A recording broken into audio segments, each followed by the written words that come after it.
Let me just introduce this panel. What we wanted to do is have a panel, and we've done this in the past, on an important and ongoing events and topics that are very much in the news and applied, and dig deeper and talk about the research agenda, what we know about the relationship between inflation and household finance, and what we still need to know. And so we've asked 4 people to join us. Jonathan Parker is here. Carola Binder is on Zoom. Jim Poterba is here, and Martin Schneider is on Zoom. What I want to do with my 45 minutes, let me start with a quick analogy, though, before we really get to the topic, which is sort of think about the stock market. When the price of Tesla goes down, the stock market might go down a little bit overall because Tesla's big, but really, when the stock market moves, it's because something big happens all over in the stock market. And the media will talk about, oh, Tesla or tech, and it's driven by a bunch of selling, but in fact, the volume is sort of irrelevant. For every sale, there's a purchase. What actually happened was the value of the claims that the stock market represents went down relative to something else. And so for our discussion for inflation, I'm hoping to push us all to think about the broad level of the price index and not think about the movement in relative or individual prices, which is not really what inflation is about. And that's not what drives inflation. That's not what inflation is. Inflation is the decline in the value of the dollar today relative to dollars the inflation rate is relative to dollars in the future. Of course, the backward-looking one is relative to dollars in the past. And then I also think we probably don't need to get into the reasons why inflation's high, but I think it's pretty obvious that we've had a big contraction in macro supply, a massive increase in macro demand, significantly fiscally driven in conjunction with the fact that the Fed is running a real interest rate that's almost historically unprecedented, so -4 or 5%. What I'm going to do very quickly in actually talking about what I was assigned to talk about consumption, I'm going to talk about consumption in 3 different dimensions. I'm going to try and make a few comments about what I think I take from the literature and what we might think about as the effects of inflation through each of these channels, and then end with some questions because it's supposed to be a discussion, and I'm not sure how much we know about a lot of these different things, given that a lot of the era of big data and the household finance world that we've worked in, and this group, for example, probably has not been through a high inflation period, at least in the United States and much of the developed world where we have our best big data. So let me first decompose consumption. So doing a sort of a life cycle logic is you could think about the average propensity to consume out of total household worth, which will be the current value of the net wealth that you have and the expected present discounted value of labor income. And what we've seen lately are lots of pressures on different dimensions of this. Whoops, that's going to mess it up for the, sorry. We've got the Zoom people here too. So real assets, they've come down quite a bit. There's no direct effect of inflation, for example, on stocks. They are claims to real dividends in the future or real profits in the future. But there does seem to be some correlation with the fact that other things have caused stock markets and the like to come down. Housing prices are still quite a bit high, and indeed that's part of the inflation measurement that we have today is the cost of living. The cost of housing. Nominal assets, on the other hand, have absolutely lost a lot of value, so people who are invested in long-term bonds that were not inflation adjusted, as the massive most are not, have lost a lot of value. Nominal debt is also down. 72% of mortgages are still fixed-rate mortgages, and so that's a very nice thing to have some of the real value of your mortgage inflated away. Government debt is now down, so debt to GDP has actually been lowered in the past year despite large deficits, which is a very nice the real value of government debt is down. That's good for households very indirectly. And then labor income has not kept pace with inflation on average, and there's some different distributional things that we might talk about on that. But what this overall makes me think is for the very high net worth households, there's been a significant decline, at least in paper wealth. Very high net worth households, or the top 10%, say, of the consumption distribution, have little response to consumption fluctuations, particularly when related to discount rates.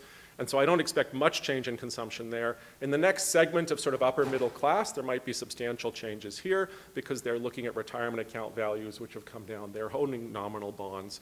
They're not heavily mortgaged, and they see the net worth changes coming down. So, and for households below that, I think we'll talk about other factors. So you might think about consumption demand as affected mainly by the upper middle class here, and it's being slightly lowered by inflation. Intertemporal substitution is the second big channel. I've just clipped a chart here from the FT that gives the federal funds rate in actuality and what it would be predicted by a simple Taylor rule that was related to inflation. We have inflation over the last 12 months of somewhere between 6 and 9%, depending on which metric you look at, and a nominal interest rate which has been raised all the way to 1% so that we have a negative 5% real rate, which is really the Fed sticking it to inflation.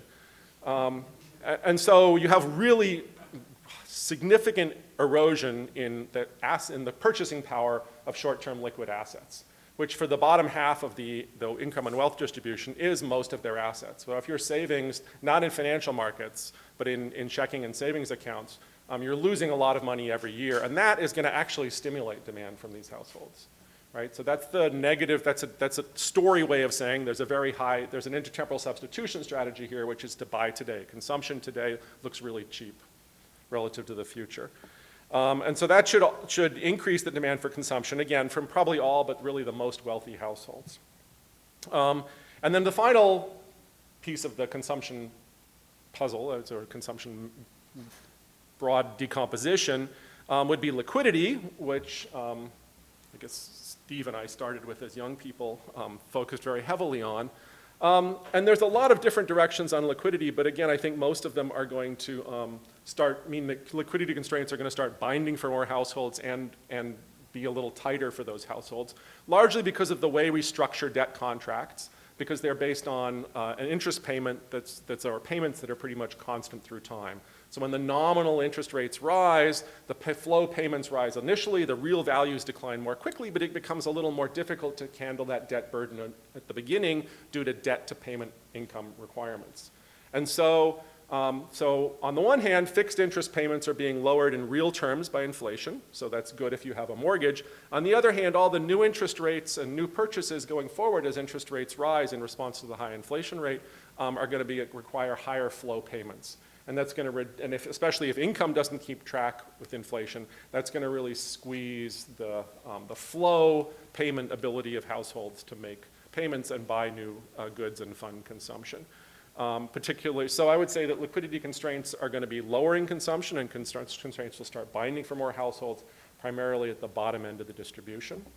So given those factors, there's a bunch of interesting research questions. One is what I've kind of just sketched through is some hypotheses about how the rise in inflation might differentially affect consumption demand of households at different levels of the consumption distribution. We have now a bunch of variation, a bunch of different ex-ante asset holdings in an environment that households were pretty close to ignoring inflation in, and might have taken rather different positions for rather idiosyncratic or not very important reasons, and therefore have rather different ex post outcomes financially, and maybe some of that variation will be quite interesting or informative. The way, for example, Arpit Gupta looked at what mortgage rates did in the financial crisis, depending on whether your floating rate was indexed to the Treasury rate or to LIBOR, which did different things.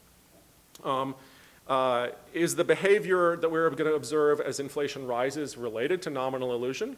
And are the asset prices movement related to wealth illusion? So the idea that the cash flow value of the wealth has not changed very much, so the consumption it will actually support in the future hasn't changed very much, but the way we price those cash flows have changed quite a bit. And so those two sources of illusion may be very interesting to look at. And then as the Fed tightens, we're going to have a whole different change in the funding structure of a lot of the institutions that lend and provide financial services to households in a way that we haven't seen recently. And with incredibly low funding rates has come even, I would say, some silly, crazy, lots of fintech experimentation. It will be very interesting to see how that shakes out and how actually that experimentation may work to alleviate some of the new types of liquidity constraints that we will see, again, if we enter a more high inflation environment. So part of what I've done is, assuming we get a higher inflation environment, it may be quite transitory. So the last piece I'll talk at, and then I'll turn it over to one of my co-panelists, Carola, who will talk more about it, is what does this mean for household expectations? So we know lots of interesting evidence lately that individual inflation expectations or experiences, individual level experiences affect individual household expectations about future inflation. The Fed seems so far to have allowed inflation to run up again 6 to 9% without driving changes in long-term inflation rates. So the household sector, households in general, still seem to believe, according to the Michigan Consumer Surveys, Michigan Consumer Confidence Survey, and other projections, still seem to believe that longer-term inflation is very well anchored. And so that's a very interesting thing. That's a very important part of household finances, how those expectations are determined and whether and when the Fed might actually lose control of those. So with that, let me turn it over. Thanks for having me. It's great to be on this panel. Now, as you probably noticed, and as Jonathan alluded to, lately data releases from the Michigan Survey of Consumers and other surveys like the New York Fed's Survey of Consumer Expectations have been considered highly newsworthy because of the assumption that they will affect Fed policy decisions. Chairman Powell has indicated that rising consumer inflation expectations were one of the major factors behind the Fed's 75 basis point rate hike in June. He said, quote, "We're absolutely determined to keep them anchored at 2%. Now, of course, the Fed does not have a mandate to keep consumer inflation expectations anchored. Its mandate is to promote stable prices and maximum employment. So when Fed officials talk about the importance of credibility in anchoring inflation expectations, that is because they believe that anchored expectations can help them fulfill their mandate. The part that's a little less talked about is that this has to work through some household finance channels. Household inflation expectations matter for price stability and employment only to the extent that they change households' behavior. Inflation itself affects household finances in a variety of ways, as Jonathan discussed, but separate from realized inflation, expected inflation may also be relevant if it affects consumer spending, investment, and wage negotiations. So for example, in theory, consumption decisions depend on consumers' subjective ex-ante real interest rates. But then that's approximately the difference between the nominal interest rate and expected inflation.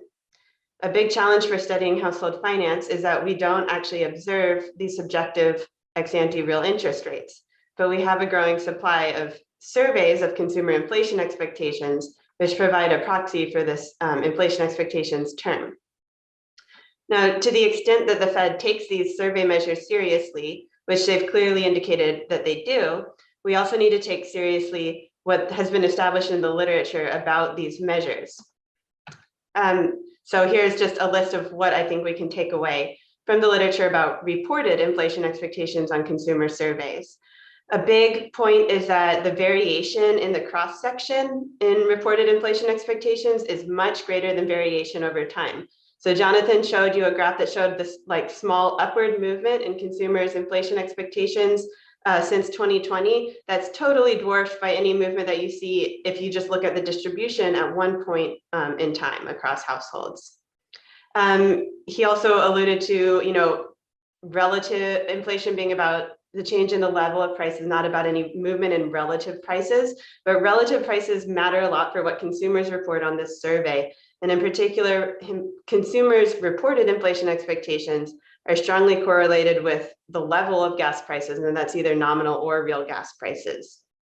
Also, the expected price changes of components of the PCE don't add up to expected aggregate inflation. And some people reported that those findings at the Monetary Economics Summer Institute last week. Some surveys ask for point forecasts or density forecasts or both. And there's a major discrepancy between what consumers report as their point forecasts and then any measure of the central tendency of their density forecasts. The way you ask the question matters. So if you ask about inflation or about price changes, that matters kind of more than you might want it to. Reported inflation expectations respond to information treatments with publicly available information. So telling people about the Fed's inflation target leads them to revise their reported expectations, or telling them about past inflation or any number of other things leads them to revise their reported expectations. I have a paper showing that there's really large panel conditioning effects. So for the New York Fed survey, people take it 12 times. And after the first couple of times that they take the survey, there's large and significant changes in the inflation expectations they report. Their expectations go down by several percentage points and become much more accurate. So they seem to be, because they're prompted by the survey to go out and acquire more information about inflation.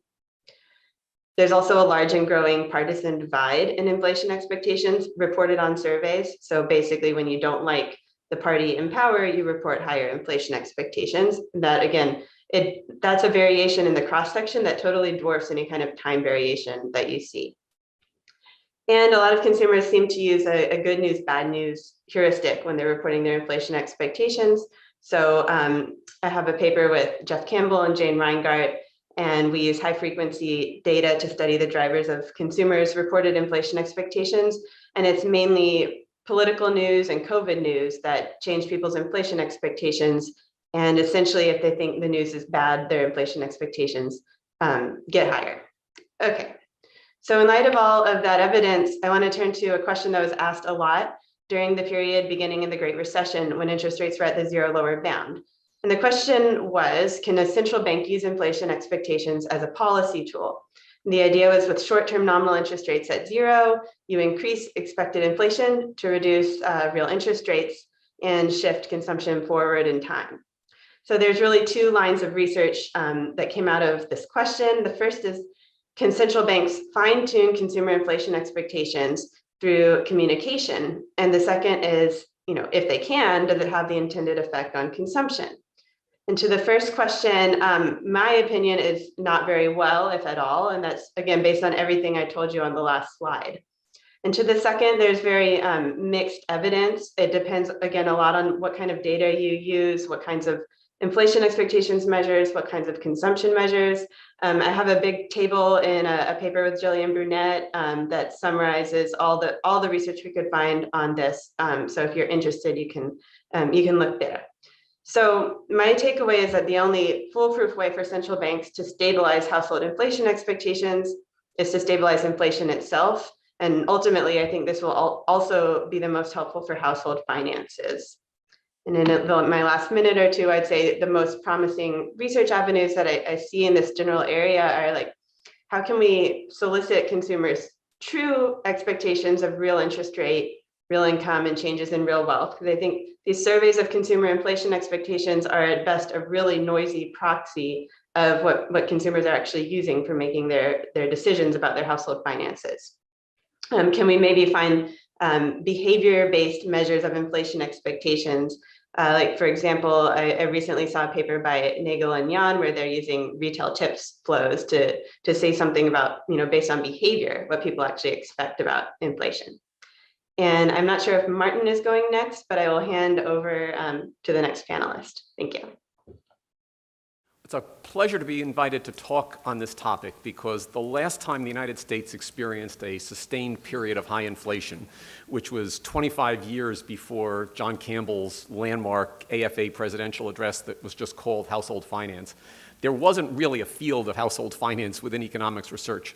But there was a field of public finance, and public finance was very, very interested in the interaction between the tax system, inflation, and a set of questions which are today in the core of household finance, in particular asset allocation, asset location, and the after-tax rate of return, linking up with Jonathan's comments about the intertemporal rate of substitution that households were facing as they thought about their saving and investment decisions. I mentioned before I start this discussion that in addition to my NBER and my MIT ties, I'm also a trustee at TIAA-CREF. Anytime I'm going to talk about retirement saving and defer the value of tax deferral, I want to make sure that you know that I have that additional affiliation because, of course, that is connected to some of the things I will say. All right, so what I want to focus on, in many ways, pivots off what you've heard in the last two presentations. And it's just to say that instead of writing down the real rate of return, the nominal interest rate minus inflation or expected inflation, I'm going to focus on writing down 1 minus the tax rate times the nominal interest rate minus the inflation rate, right? Which for a taxable investor, that's the relevant rate of return that they actually face. And asking the question, how is that rate of return going to change? It's a borrowing rate, it's a lending rate. How's that going to change as we move the inflation rate around or as we move expected inflation around? And what are the implications of that for thinking about the returns that savers are getting on their investments and the costs that borrowers are effectively facing? And I'll connect this also with the question of tax deferral, linking back to some of the things in Taha's presentation this morning to underscore that incentive to be saving through the IRA 401k channel is actually also quite sensitive to the level of nominal interest rates or nominal rates of return. Before I start, if I asked you, how does inflation affect the tax system in the US? Okay. Many of you would probably say, I thought that we'd index the tax brackets for inflation. You know, that changes every year, so we got that under control. It's true we've indexed the tax brackets and the breakpoints, but we haven't indexed the definition of taxable income.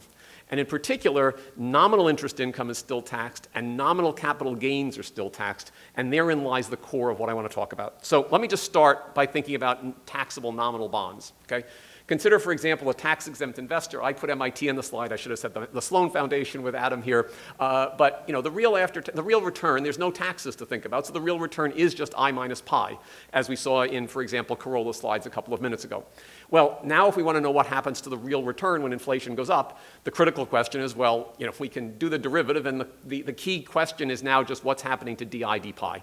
Okay, and if it's 1, the old Irving-Fisher relationship, which says that nominal rates rise 1 for 1 with expected inflation, then the real interest rate is not changing at all, and we can cross inflation off the table as something that Adam needs to worry about as he thinks about this. If you're a taxable household like you or me, what we now need to think about is putting the 1 minus tax term there in front of the nominal interest payments we receive. And now, even just carrying through the same analysis, right, the crucial question is that the real after-tax rate of return is going to depend on 1 minus tau times di d pi minus 1. Okay? If we're in an Irving-Fisher world with di d pi equal 1, this means that the real after-tax interest rate is falling as the inflation rate rises, and the amount by which is falling is minus tau. Okay? So the taxable household is going to face a larger wedge between the pre-tax return and the after-tax return as inflation goes up. All else equal, it's going to drive down for a constant real rate of return. It's going to drive down the after-tax real return to the household. That could discourage saving. Of course, if you're on the other side of that transaction, as Jonathan pointed out, if you're a borrower and you're able to deduct your interest payments, and back in the 1970s and 80s, almost everybody could deduct their interest payments, and today a much smaller fraction of the US households can deduct interest payments. But if you can, most people in this room probably can, it makes it a better time to borrow because your after-tax rate of borrowing has now just gone down. Okay? So that's kind of the debt case to think about. What happens if we make this, you know, a little more, I'm going to in a second make it a little bit more complicated, but I do want to, you know, one of the research agenda issues here is the di d pi question, right? What do we know about that? And unfortunately, this is actually a somewhat challenging question to work on. MIT student Eric Gann and I have been doing some simple empirical work this summer, and you know, this is complicated by the fact that the interest rate, these are both series that are very close to stochastic processes that look like random walks, right? So it looks like the interest rate series is kind of an integrated one process, inflation not quite, but it depends on the sample period. So you know, this is not easy to pin down. In some post-war sample periods, di d pi is actually greater than 1 if you do simple regressions. In others, it's a little bit less than 1. This depends on whether you're using quarterly or annual data, or monthly data. Also depends on whether you use inflation expectations or actual inflation, realized inflation to do it. So I don't think we have a huge amount of confidence right now on where di d pi is, but the di d pi relationship is very important to understanding the incentives that are created as we push up nominal inflation and nominal expected inflation. What about tau? You know, we all face different tax rates potentially. If you just want to get a sense of the aggregate for this, you know, the weighted average tax rate on interest income reported in the US household sector today, so this is just take all the tax returns, calculate the marginal tax returns of people, add a little bit of interest income to everybody, radially expand all the interest income that's out there, the weighted average marginal tax rate is around 28%. Okay, so that's just giving you a sense of how to think about, on average, where this is. For many of the high-income households in this room, you should be putting in a 0.4 as you think about that calculation. What's that mean? Well, you know, if you went back and did this a year ago, if we had a panel on inflation a year ago, when the nominal one-year interest rate on Treasury bonds was 10 basis points, right? Multiplying 10 basis points by 0.72 or 0.6, you didn't change things very much, right? Today, the one-year Treasury rate's about 3.1. Okay, well now if you're getting 60% of that instead of the full value of that, right, you're giving up something on the order, right, 0.4 times 3, you're giving up 1.2 percentage points of return, and that's where suddenly the public finance issues around these tax rates come back to become important, right? So the key message of my presentation is just we have to start thinking about taxes again because inflation is pushing these rates of return away from zero, and then we have to ask what we're taxing. All right. without getting into the nuts and bolts of the taxation of capital gains, the crucial point to make in a similar spirit about the nominal tax base is that when assets appreciate in part because of just inflation raising all prices, and you're asking what's the real after-tax return that you earned by holding that asset, a larger and larger part as inflation rises of your return as measured by the tax code is coming from inflation, right? Think about, you were a successful GameStop investor 2 years ago, you made $100,000 in your GameStop, you play, and you didn't sell it, okay? Too bad for you, but you just didn't sell it. So you got your $100,000, and imagine it was just, frozen in time, and you weren't going to sell that for 20 years, okay? When inflation is zero, right, what you get is a deferral of 20 years, but the deferral is actually not worth all that much because the price level's not going up and the real return was really low. Okay? However, if the inflation rate is substantially higher, the deferral of not having to pay the capital gains tax until you choose to sell is more valuable. That pushes the effective rate down. Okay? But now, if the assets along the way are actually rising because of inflation, you're now going to be taxed at the end on those inflationary gains, and those are not real returns to you, right? So the larger the inflation component relative to the real return, the higher the effective tax rate that you get because you have a basic nominal capital gains system in place, okay? What that basically means is that the value of deferral in this case is actually going to be sensitive to what the tax rate will be. And what I've done here are just a couple of examples to show you what is I've effectively worked out the effective accrual tax burden on your investment over a horizon of, say, 10 years at the bottom of this slide, and just tried to answer the question, well, what is it that you're effectively paying? So if you took an example with a real return of 2%, an inflation rate of 2%, a 10-year holding period, okay, what that essentially says is that your rate of return, I did this with a tax rate, I think, of 28% as before, okay? If you did that, your real return, right, remember the true real return is 2% before tax. If you had a capital gain that was just generating, an asset that was generating capital gains, no dividends, no interest, and you paid tax at the end of the period, you'd effectively have earned 1.3% net when the inflation rate was 2%. You bump the inflation rate up to 4%, your net return goes down to 1.1%. Okay, so that's just giving you a little bit of the delta here on how, as you play around with the inflation rate, the nominal capital gains tax system is going to matter. Why do I mention this? Because it now affects not just the rate of return, it affects your asset allocation decision, because capital gains producing assets like stocks or houses are going to be taxed in different ways than nominal interest rate bearing assets like bonds. So the level of these things is going to change where the household might be. All right, last point, the asset location decision inside the 401k, inside the IRA versus taxable account. Okay, when the inflation rate and real rates of return are very low, the benefits of being inside the 401k type structure are relatively small. How do you think about what those benefits are? I've just reminded you at the top of the slide of how do you write down what the value of a taxable account is. This is, of course, Taha's presentation from this morning. You're paying tax on the money today, putting it into you're paying tax in a taxable account, like you're putting in a bank account. You're paying tax today, and then you're being taxed all the way along in the future on the interest income you generate. If you're using a traditional IRA or 401k, you don't pay tax today, but your TAO2, the tax rate when you're retired, is going to tell you what you pay on the full accumulated value of those assets, e to the IT. If you're using a Roth IRA, you're paying tax up front instead of on the back end. The tax rate's the same today, and then you're in the same place as you would be. Okay? What's the ratio of the IRA or tax to the taxable account? Well, it just depends on the tax rate, the nominal rate of return I, and the holding period. Okay? E tau IT. How's that depend on the inflation rate, which pushes up I? Well, this exponential is going to be larger when I is larger. Okay, so nothing mysterious going on. It's just that the value of the inside buildup of the assets in one of those tax-deferred accounts is greater when the inflation rate gets higher, because now there's more tax to be collected on the nominal interest along the way. Right? So I've done this with various inflation rates in a horizon of 40 years with a very low real rate of return, 1%, and at a 40-year horizon when the inflation rate's 6%, the ratio is actually 2. For investors who have that long a run, okay, the ratio at an inflation rate of 2% is only 1.35. So the benefit you get from being in the tax-deferred vehicle is now larger as you look out over that longer time period.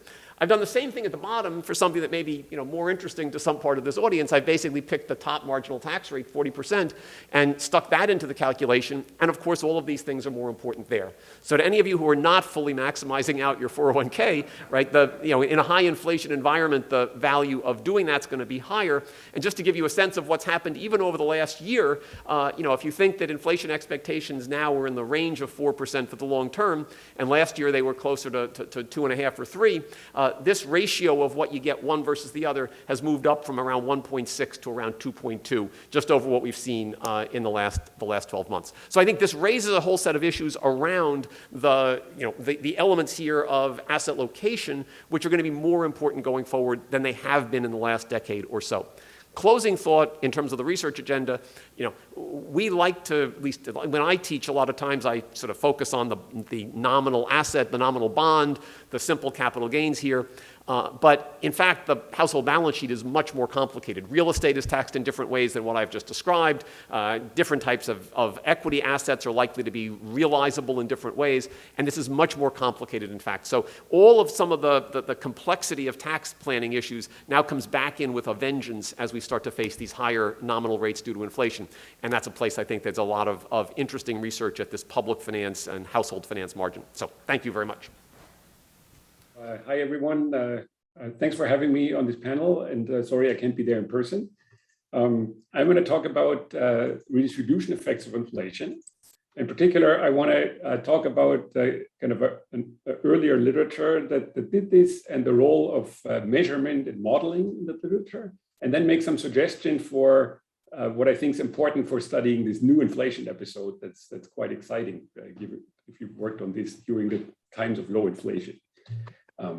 So the starting point is already come up. In modern economies, we've arranged things so that money is the dominant unit of account, which means that inflation changes the real value of all nominal debt positions.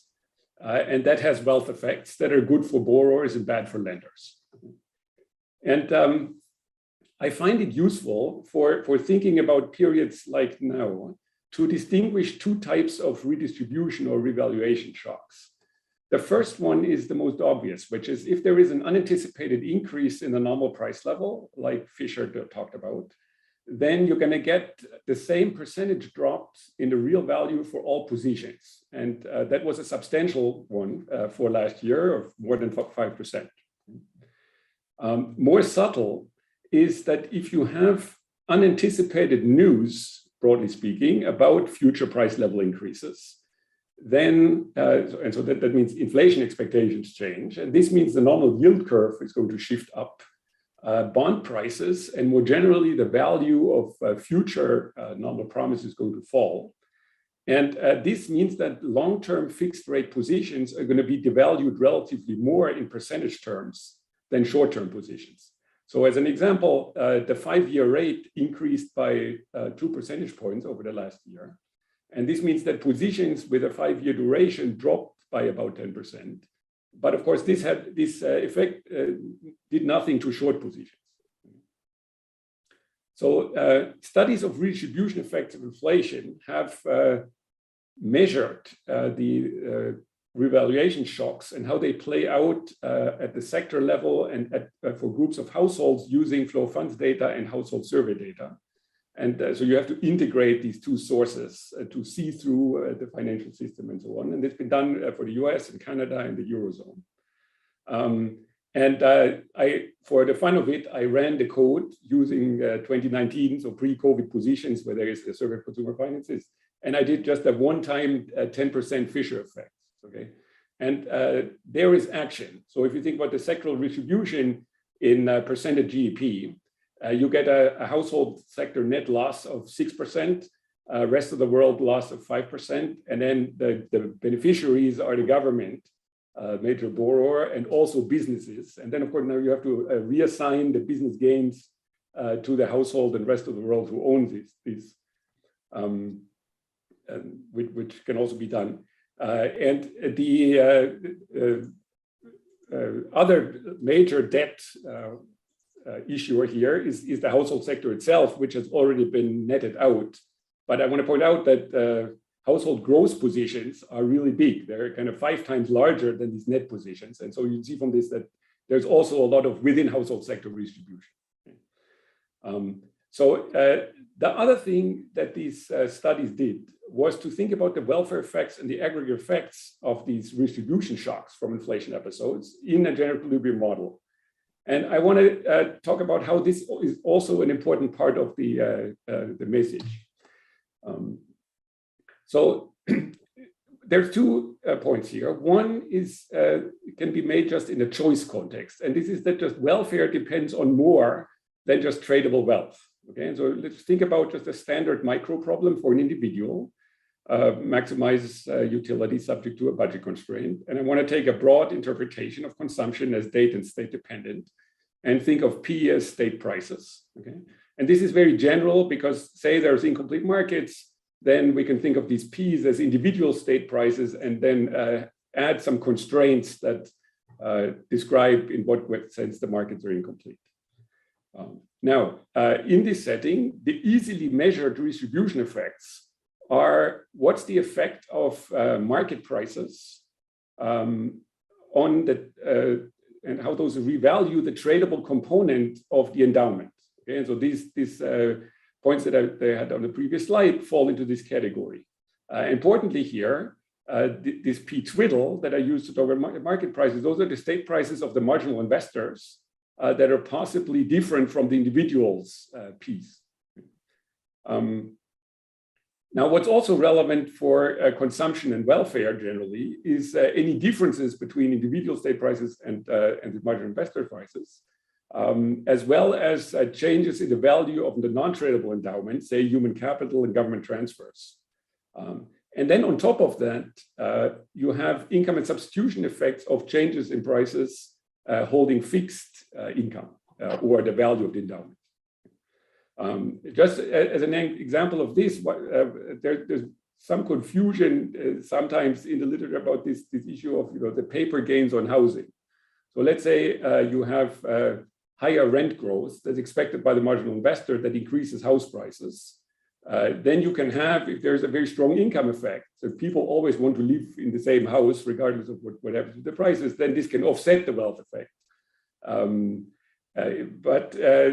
This requires some assumption on preferences, which is kind of embodied in these state prices here, the individual state prices. So this is not something that calls for measuring wealth effects differently, but rather it's for recognizing that there are both wealth and income effects. Okay, and so the point is then that for all of these additional effects that matter for welfare, we need model structure in order to clarify, broadly speaking, what's the difference between P and P twiddle. Okay, the second kind of more obvious point is that there are, for any redistribution shock, general equilibrium effects. If you shift wealth between people with different NPCs and different tastes for risk and so on, that has then effects on prices. Also important, and this was a big theme in the earlier literature, is that there is endogenous government policy response, because under any inflation episode, the government is a big winner, and so then the actual redistribution effects depend on what does the government do with its money. Okay, so that's the saying we want to do measurement, but in addition want to model the responses. And so now specifically for the episode that we have now, if I were to start a project now, I kind of do 3 things that were not featured prominently in the earlier literature. One is that, and this came up in Carola's presentation, we want to think harder about inflation expectations and uncertainty. I mean, we sort of did, but we never really knew how to measure it in the old days. Now, heterogeneous forecasts, as well as measures of subjective uncertainty, are in many household surveys. And I think central banks around the world have done a terrific job at this. So we can really ask, how safe do people perceive nominal bonds to be? And how does it differ in the cross-section and so on? And this is, for these individual state prices, this is an important ingredient. And so we want to think about that. On the modeling side, I think it's important to study these inflation episodes in models with explicit portfolio choice and aggregate risk. And this is because fixed income generally, which has grown a lot as an asset position, say, relative to GDP since the last inflation episode 50 years ago, is something that is held as a safe asset and not simply as a liquid asset. And you see that because kind of the duration of normal positions is quite large. It's like 5 years or so. And now we have these interest rate movements that are starting to reflect expected inflation again, as I mentioned earlier. So then what comes up is, what if now all these households sitting around and they were doing this risk-free savings or relatively risk-free savings, and this turns more risky. And this is bound to have then also interesting effects on stocks and housing, just from the risk properties, in addition to the very interesting tax effects that Jim talked about. Okay, and now the final point is that I think to appreciate these redistribution effects, we want to think hard about unobserved heterogeneity. What I mean here is that, so we have large gross positions in the household sector, which suggests that there is a lot of redistribution if inflation changes real value of positions. At the same time, any kind of regressions of portfolio weights on observables, as many cross-sector regressions do, yield kind of low explanatory power. Okay? And so if we go with a standard model in which variation in positions comes from kind of income and demographics, we're going to get patterns. And then that's going to lead to redistribution effects by group of, say, rich versus poor. And in the old literature, we had this kind of, there is redistribution from the rich old people who hold bonds to the middle class who hold mortgages and so on. And so that's certainly there. But it's not going to get the right amount of heterogeneity that's in the data, because on top of all these demographics, people differ in all sorts of ways that, I mean, as a soak up, we can think of it as taste for debt and taste for risk. And all of these things have real distribution effects that change inequality. And it's something that is good to take into account to really assess how much redistribution takes place. Good, that's what I have. Thank you. Great. Thank you.